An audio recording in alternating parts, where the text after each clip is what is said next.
Welcome to another conversation episode. I'm very excited today to be having a conversation with someone who is a personal trainer in the work that I do, somebody that I've studied under for quite a bit, Dr. Gina Ross, who is a internationally renowned expert on dealing with trauma and all sorts of other areas within the psychological world. I am in the midst of the somatic experiencing training process together with Gina under Gina's training. And thank you so much for making time to do this with me. It's my pleasure. It's really great. I think it's a great idea what you're doing anyway, and I would like to support it. Thank you. So we're discussing in this conversation chapter 9 of the book, which is about anger. And one of the pieces that comes up a lot that's used in somatic experiencing is the use of anger in the healing process from trauma and in a productive and positive way. And I think it's an important topic, an important conversation, because societally, my impression, anecdotally, as well as from Jewish texts and Jewish culture, anger is often talked about or portrayed in a very negative light. And what I've been learning in somatic experiencing is the use of anger in a positive way. And I'm curious to hear you describe that for people who are starting this conversation from scratch. How can anger be used positively? And how does that fit into all our preconceived notions of anger? Okay. So, I start just philosophically. Why do we have the capacity to feel anger if it has no use at all, right? So it's a feeling. It's just a feeling that has no moral implication. But I think what makes a difference for people is the definition of healthy anger versus toxic anger. And I think when people are really upset about anger, or when Judaism looks at it in askance, it's really when we're talking about toxic anger. And I would like to make the difference between the two. Because healthy anger is really very constructive and potentially transformative, because it allows us to identify what's going on with us, where our boundaries were broken, where have been threatened, where we need to defend ourselves. It's actually very important and very useful, and which of our needs have not been met. So when I feel this anger all of a sudden coming up because something happened that's disturbing and I need to do something about it, anger has a very, very positive role to play in my life. It really indicates and motivates me towards what needs to be changed in the situation. So that's the healthy anger. And also, I want to really make a difference between the feeling of anger and the expression of anger. And I think that has a lot to do with the misperception about anger too. A toxic anger, on the other hand, it's a whole different thing.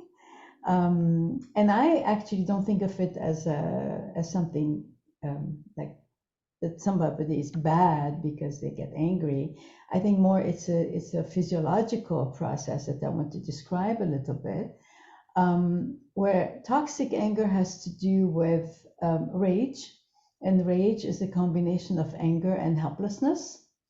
Is when we have tried to take care of ourselves and we were not able to. We did not succeed. So it's about unresolved issues and painful issues that have not been taken to the end of it. And so that stays in the body. And that energy from the stress hormones is more about stuck energy in the body rather than anything else. And so I don't look at it as a character flaw because of that. I look at it as an unfinished business that needs to be finished. Now, also, you have toxic anger when people repress anger for a long time. And there are many reasons. One of the ones that you said, anger is looked at as a very bad thing, or it's ugly, or we're going to lose the love or the affection of the people around us if we get angry at them. So people repress anger, and then all of a sudden it explodes. So that's another way that toxic anger manifests itself, from repressed anger. And also, I think you mentioned it in your book, But really, anger that is repressed has to do with addictions and has to do with depression. I add that has to do with depression. So people repress, become numb, don't want to feel what they have to feel because it's dangerous to feel it. But it has to come up somewhere. They have to self-medicate somehow. And that's where the addictions start, where there's an artificial way of feeling something, but that's not as dangerous as a real feeling, the repressed anger that can be very damaging. And also, I tend to look at depression as really repressed anger. To me, depression by itself means nothing as depression, but it means, wow, there's a lot cooking underneath that needs to be unveiled and processed and taken care of and released. So you see, anger hides a lot of things. It plays for a lot of things. And that's where the toxicity is. So how would a person begin to try and work through toxic anger, the repressed anger? Yeah, so I'm going to talk about that a little bit at the end. I did want to bring it in terms of the Jewish context. Sure, please. Because like one of the alarm or like the little warning that I want to give, a lot of my clients are religious and they feel that anger is not allowed, it's not permitted, and they replace it like with faith, what God wanted, or it's God's will, or whatever. And it doesn't really work for them. That's when they go into passive aggressive behavior or addictions or destructive patterns in their lives because there's not room made for the anger. So that's where I wanted to bring that if somebody is really disturbed, let's say, and they've been traumatized, and there's an unfinished response, a fight, did not succeed in defending themselves, and that energy is there, faith is not going to be enough. Faith can even bring, or the requirement to handle it through faith can bring even more of a pressure on the person because they're not allowed to feel the raw energy. And that's where I want to make the difference between feeling the raw energy of anger and then expressing the raw energy of anger. And that's where we're going to make the difference. What do we do when we feel the raw energy? What do we do with that? So it's really about looking at at anger that has no moral implication. The feeling itself is a feeling. We cannot help feeling the feeling. So it's just what we do with it. What happens in terms of the actions. So I had a client, for example, that came to me who had somehow understood that she had the right to be angry. And every time that she felt angry, she really blew up at the person. And I was seeing her with her daughter and with her husband, and she would be just ravaging them, really, really upset and really angry. And I explained to her that there's a difference between feeling the anger and then expressing it. And I asked her to stay silent for a moment, and she was able to do it. And she was like, oh my goodness, this is amazing. I don't have to explode with my anger. I can express it in a different way. And she shifted immediately, and she really became a big adept at SE, somatic experiencing, what you're learning with me, which, by the way, I really would like to gift our audience with the video that we have about that, about emotion aid, if that's okay with you. Yeah, please. End of it, yeah. So I want to talk about that too. So that's very important. So then how do we know which anger are we having? How do we know if our anger is healthy or if our anger is toxic? So I have a sentence I want to read to you, that the trauma vortex anger locks our heart and make us speak very harshly. The healing vortex helps us speak our truth of anger with love. So it's really about how we express what's going on with us. And it's very important. We have the responsibility to express our anger, and we'll talk about it a little bit later. Can you just explain for someone who might not be familiar with the language or might not intuitively pick up on what you mean when you just use the language of trauma vortex versus healing vortex? Yes. So, yeah, thank you. So in somatic experiencing, anything that has to do with bad feelings, repetitive patterns, explosion, or even avoidance, or even freezing, we call it into being in the trauma vortex, being like we are under the impact of trauma. And then what comes up that's really amazing is that we're built to have the healing vortex, which is the capacity to be able to heal ourselves. And it's built into our system. Borei Olam just gave it to us in terms of the way he designed the autonomic nervous system. Is really extraordinary. And I know that you were impressed with it when we were talking about it in somatic experiencing. So you'll get a little bit of that in the video when people will be introduced to it. So toxic anger is when now my anger is repetitive.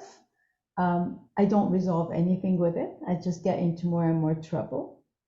I'm very irritable. I'm very easily triggered. I'm very hypersensitive to any slights. I hold grudges. I'm belligerent. I'm easily explosive. And remember also that anger can take us to revenge and makes people kill people. So toxic anger can be a pain in the neck and extremely dangerous.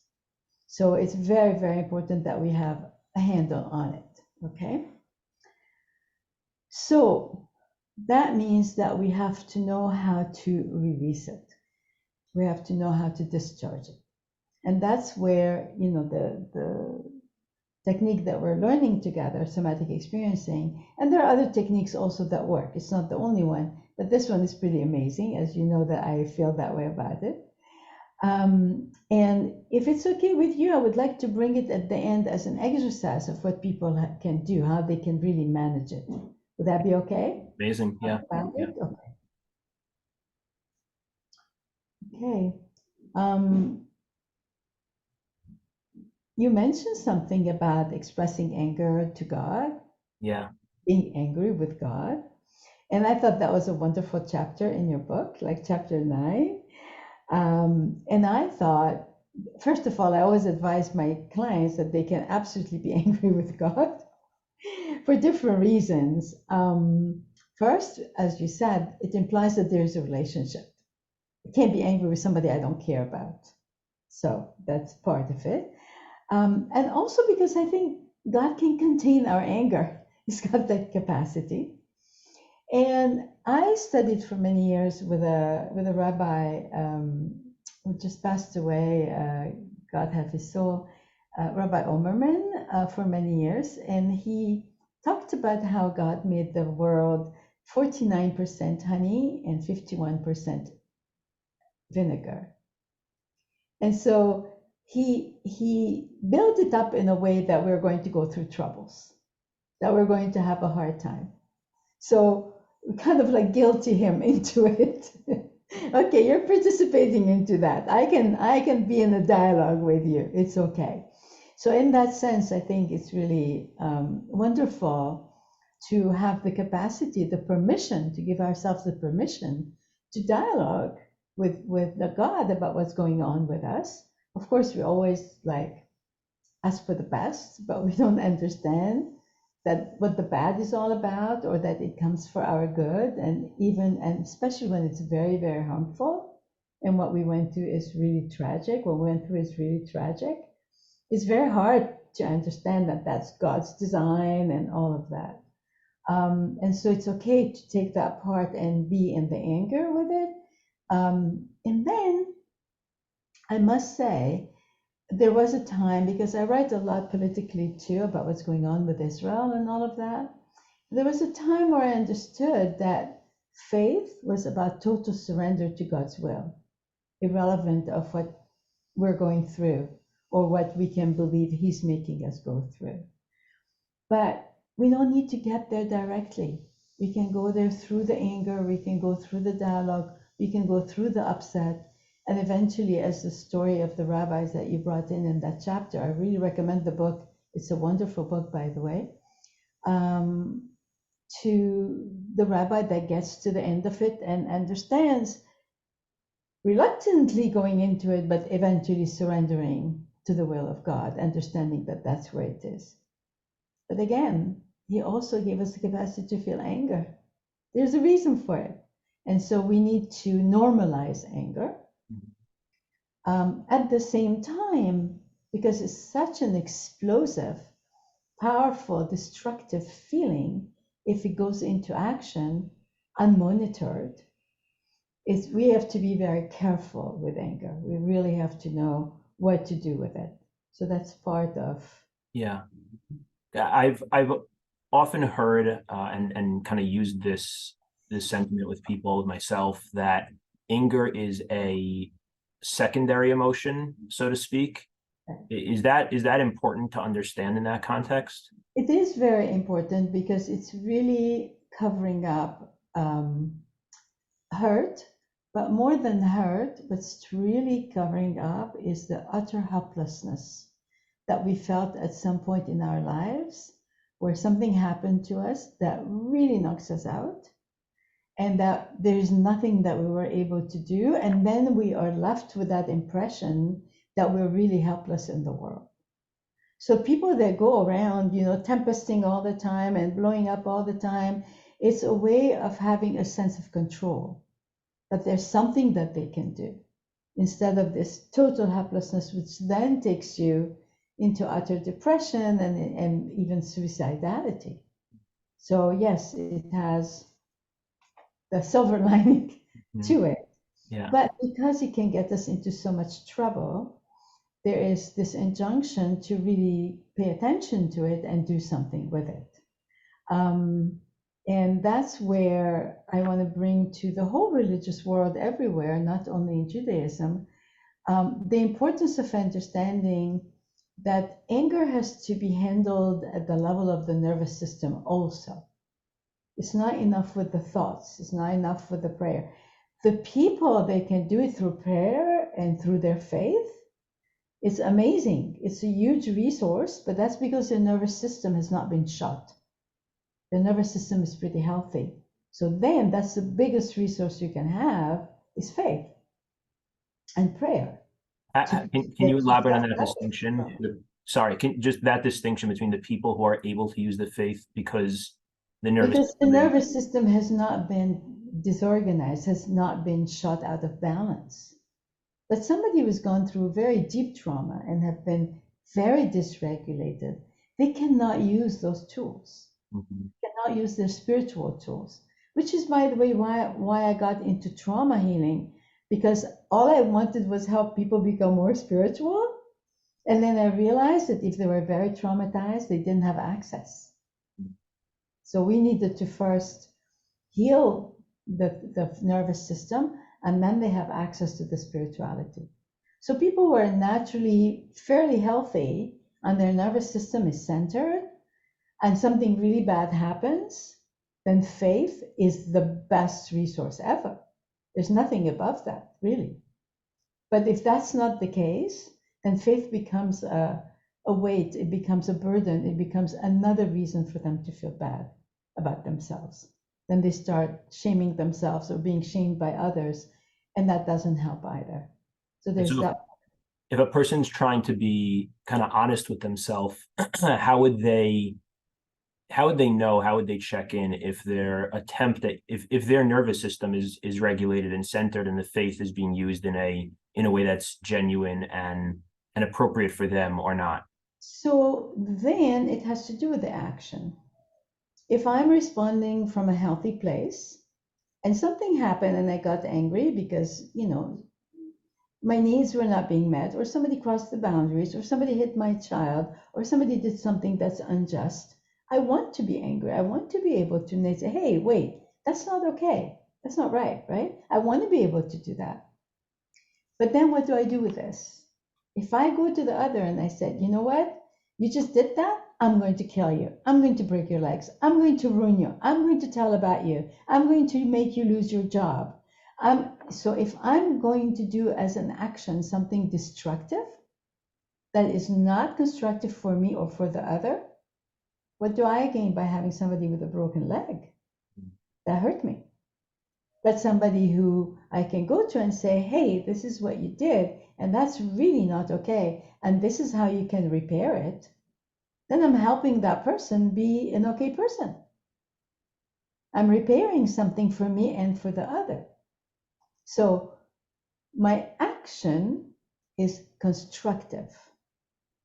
When I'm in the trauma vortex, in the toxic anger, my action is destructive.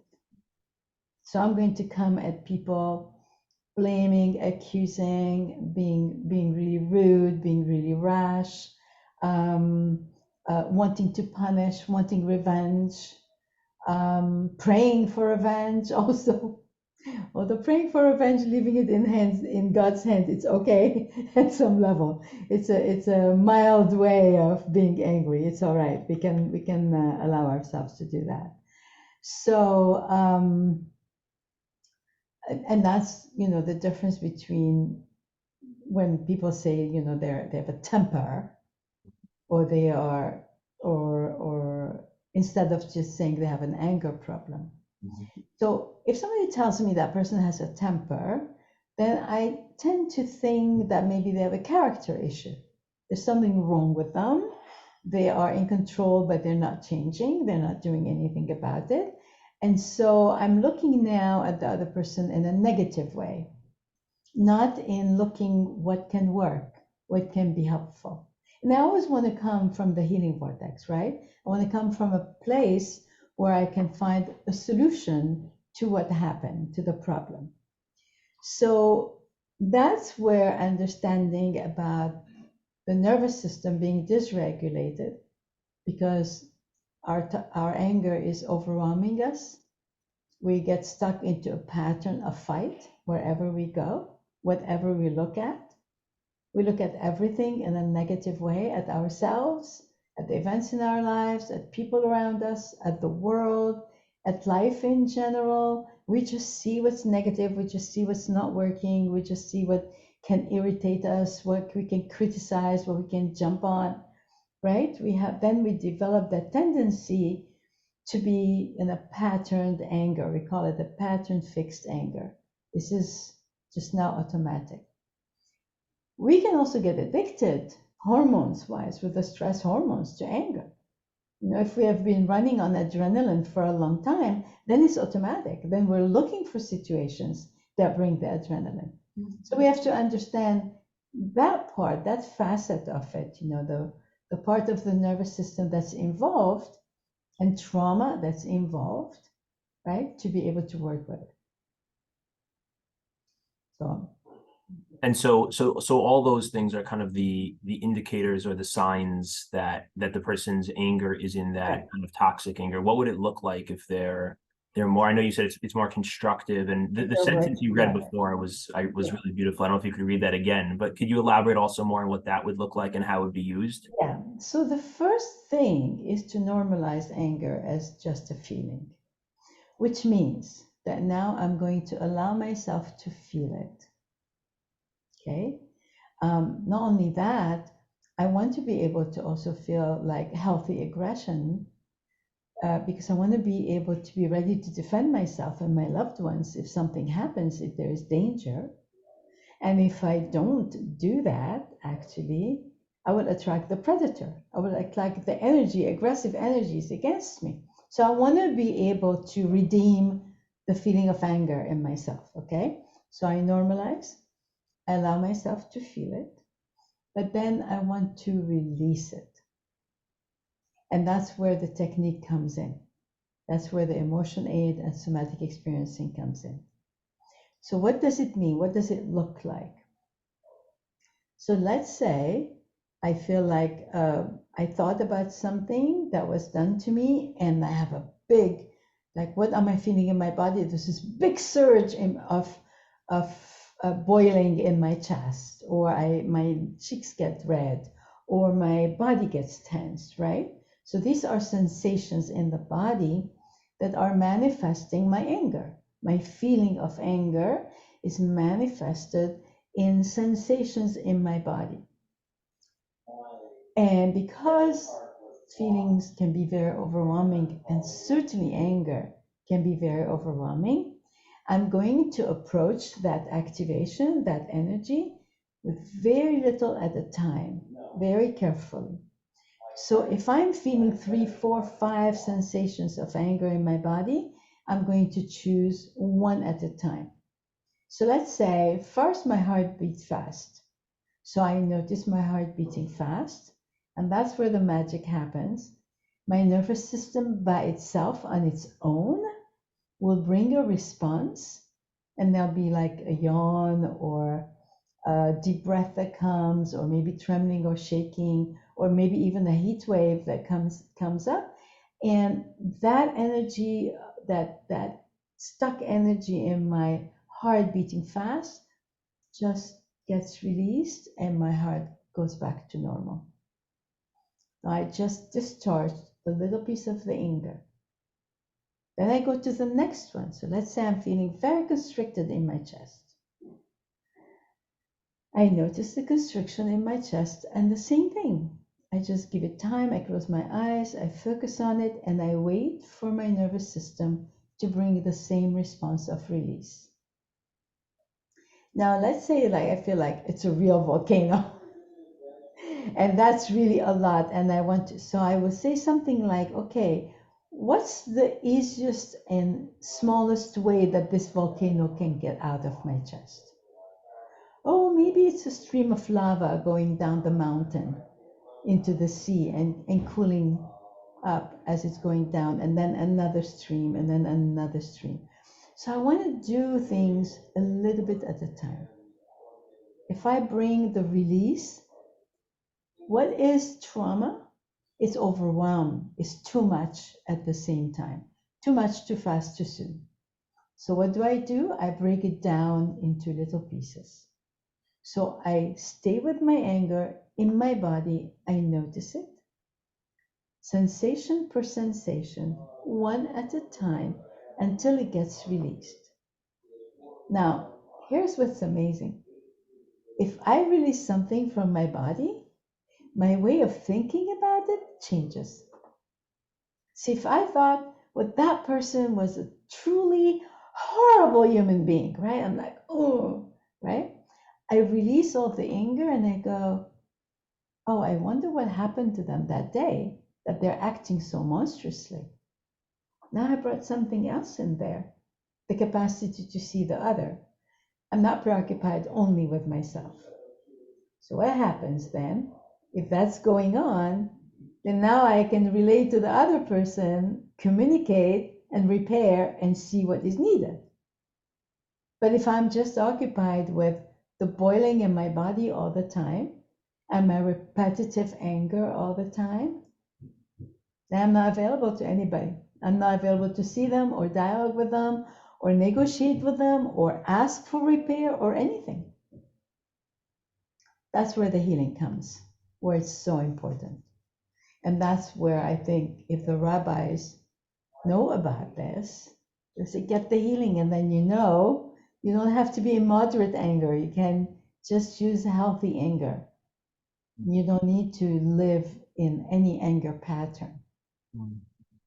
Just a big, big difference. Yeah, and as you alluded to before, we can kind of understand, I think this is what you're saying, I want to just confirm that so many of the different kind of religious texts or sources that seem to speak disparagingly of anger, we can think about that more as referring to the toxic anger or the destructive behaviors of anger.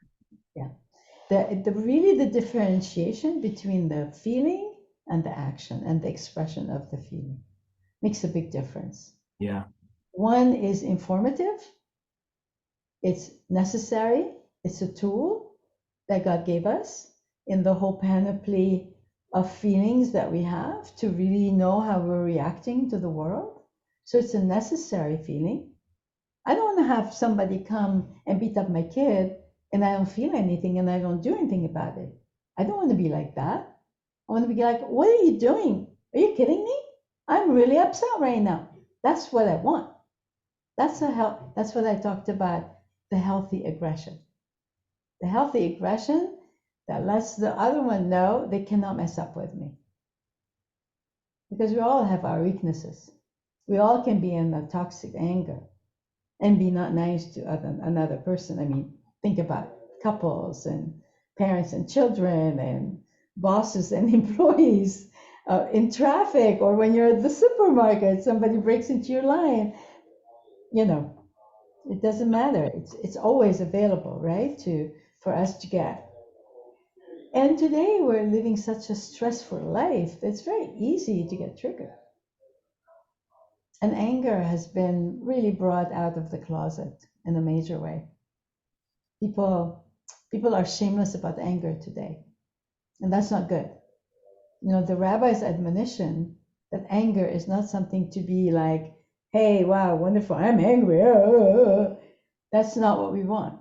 They're right about that. But we have to understand that as a feeling, we can accept it, normalize it, discharge it. And then it's not a problem. So for someone, let's say the way you were describing depression before as possibly being a long time of suppressed anger. And so when they think about something now, they're not getting that volcano coming up. They're actually really just numb, I think, to that. That's the depression. So is they the won't even allow themselves to think about it. Right. So is the idea that we actually want to try and start to access that anger? Yeah. And how would they start doing that? So there was another thing I wanted to give to your audience. I discovered that we do an exercise, you know about it, with the anger, we push with the hands. But during COVID, because we were doing so much Zoom sessions, so I developed something where the person can push against the wall. So if I'm pushing like this, with the straight elbows against the wall, I'm actually activating already the part of the nervous system that gets the sympathetic, we call it the sympathetic, that can activate things. So I'm bringing the activation up. So I push, and then I stop and I see what I'm feeling and I discharge. And then I push, and I get angry in my eyes. And then I stop, I see what I'm feeling and I discharge. And then I push and I say what I'm angry about. And again, I stop and I discharge. So it's another way of being able to bring up what's going on with us and discharge it, and also to discharge when the anger is already there and overwhelming. It works both ways, which is really amazing. So I was working with a woman and we did some work against the wall. And the next time she said, I was so angry that day with my husband, I pushed against the wall 50 times and it really worked. Wow. I said, okay, that's a new tool that we have. We didn't have that before the Zoom. So that was very, very fun to play with. So I would play with that. I'm showing that to my clients how to do that too. But then the video that I was telling you about is showing. There's just one question before we get to the video, and I want to give you a chance to describe that to the listeners. One more question is, I know that we were saying we don't want to allow the destructive forms of anger into any sort of behaviors, actual behaviors.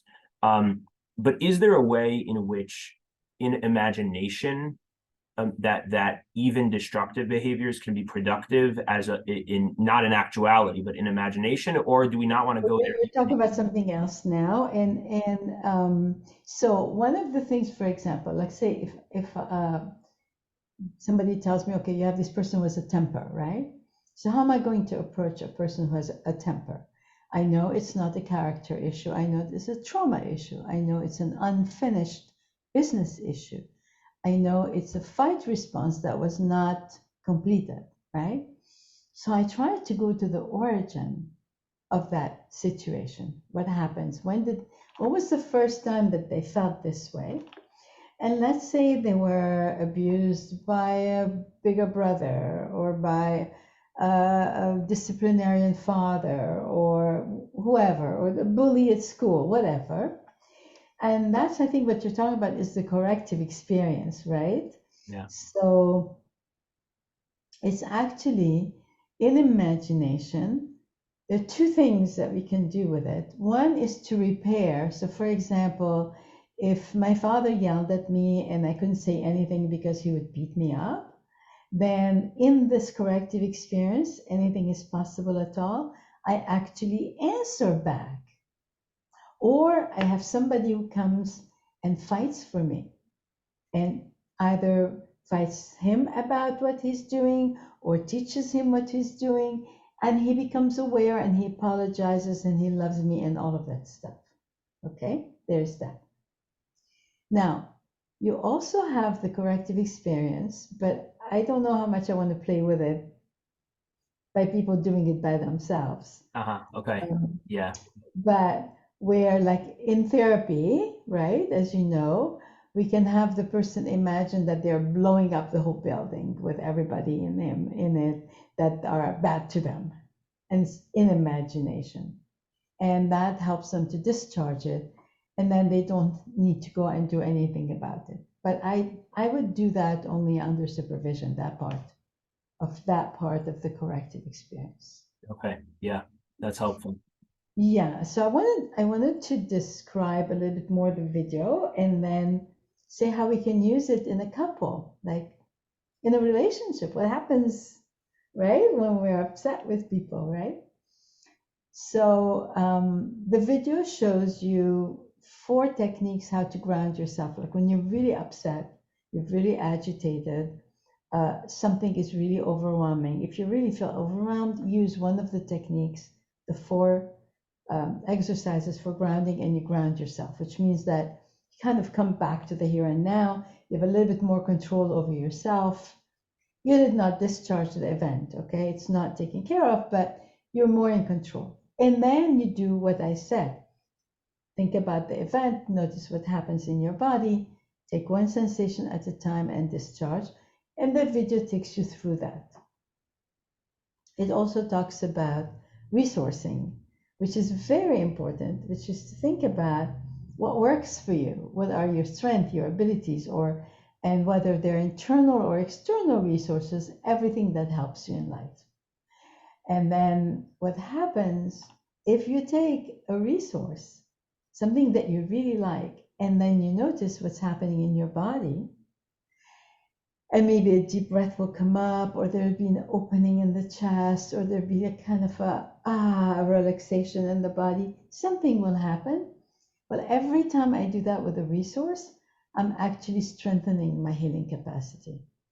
So that's an important thing to do. So I have used that to work with couples, right? Like,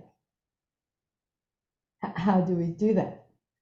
Well, first of all, in therapy, I think you talked about that the other day with me. How do we handle anger in therapy? So first of all, you have to be comfortable with anger. If you're not, go get a session about anger. Get comfortable, and then you can bring it in. Because if you're not comfortable, it won't work, and they won't even bring the anger to you. So it just won't happen. So you have to be comfortable with anger. So that's good. And then there's something called body language, right? It's like people are saying things. They're not looking at each other, they're looking at you. They're saying things that are really like a dynamite for the other.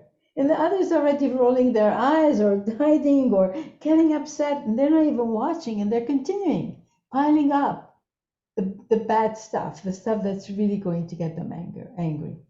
So I really make sure that people pay attention to the person's body language. If you want to work, if you want to talk to somebody, to work out an issue with anybody, whether it's your child, your spouse, a friend, an enemy, anybody, it doesn't matter. Check how they are reacting to your words. Okay, what is their body language saying? Is it saying that they're interested, they're listening, or they're closing off? When they go like that immediately, for example. So you say, wait, that's not what I wanted. I didn't want the other person to close themselves. I want them to hear me. Okay, how can I say it in a different way? How can I discharge my anger right now so I can deliver it in a healing vortex way? So in terms of communication, that's very important. So I want the anger. I want to be able to feel the anger when my spouse is doing something that's not okay. I want to be able to express what my needs are, where I've been hurt, but in a way that doesn't alienate my spouse.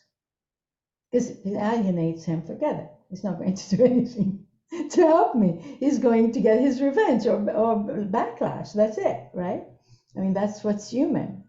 So the anger is important in a couple. It's important that there is room for discussions about what doesn't work, but paying attention, how am I expressing the anger?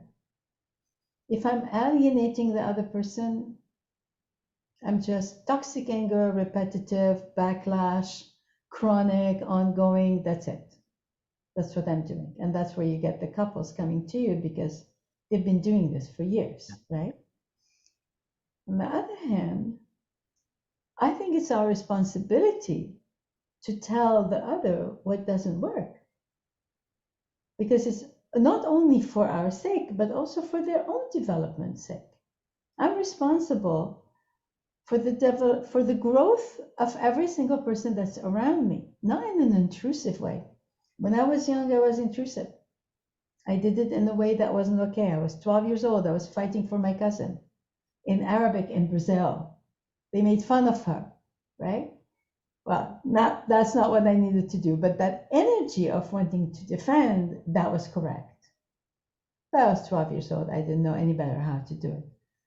But if we learn that we manage our anger, we have control over it, and then we can deliver what we need, our message, in a way that's connected, that lets the other one know that I still care about you. I'm not thinking that you're evil or you're terrible or I don't care about you. I care about you and I need you to listen. I need you to hear me. That's what makes a difference. And I think that's our responsibility. Yeah. Right? Yeah. Makes it kind of heavy sometimes, but I think, as you were saying before, it can be maybe heavier in the short term, but in the long term, it makes it lighter, as that's opposed right. to being light in the short term, which turns very heavy in the Right. long term. Exactly. The avoidance of anger really turns us into passive aggressive people. Yeah. It's as the Gemara talks about, right? There's a long short way and a short long way. That's funny. That's interesting. Yeah. Yeah, the Gemara has, we'll finish with this, then you can just tell everyone where to find the video you're referencing. But the Gemara has a story, the Talmud has a story of a man walking, trying to get to a certain city, and he gets to a fork in the road, and he's not sure which way to go. And there's a young boy, a Yanuka, a young boy sitting at the fork in the road, and he asks him, which way to this city? And the young boy says, well, you can actually go either way. This way is a long, short way, and this way is a short, long way. So this guy says, okay, I'll take the short way, and so he goes and he gets to the city very quickly. But as he gets to the entrance, he sees that it's very difficult to climb over the entrance or whatever it is. Then he goes around and he finds another entrance, but he would have to crawl through something, and he keeps getting blocked by each entrance. So he goes back to the fork in the road and he says to the boy, you told me that was the short way. So he says, yes, I said it was the short, long way. So he tries the other one, and the other way, it takes him a very long time to get there. But when he gets there, the entrance to the actual city is quicker, is open for him. Yeah. Yeah, I know you're absolutely correct about that. Absolutely. It's a little bit of work, but it goes a long way. And avoiding just piles up the problem, makes it worse each time. And we think that we are being nice and being patient and being compassionate and being understanding, but we're not having the courage to face what's going on. And this is at the personal level, and the collective level is the same thing, We let things fester and then they blow up. Is there also an art sometimes, let's just, for the moment, just sticking with, let's say, within a coupleship, is there a marriage, is there also an art of being able to just let things go sometimes? Is there a place for that? You have to choose your battles. Mhm. You have to choose your battles. And then there's also like, there was a show, I think it was called Friends, and the couple got along really well. And they asked them, well, how come you get along so well? And they said, we only let one person go crazy at a time. So if we're fighting and I'm more in control, let go. I need to let go.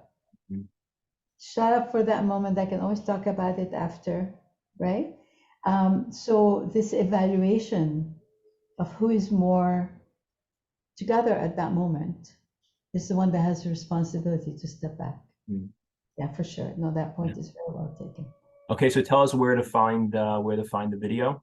So I'm going to send you the link, which Okay, by the I'll way post it with the episode. Sure. it's in the signature of my email. Okay.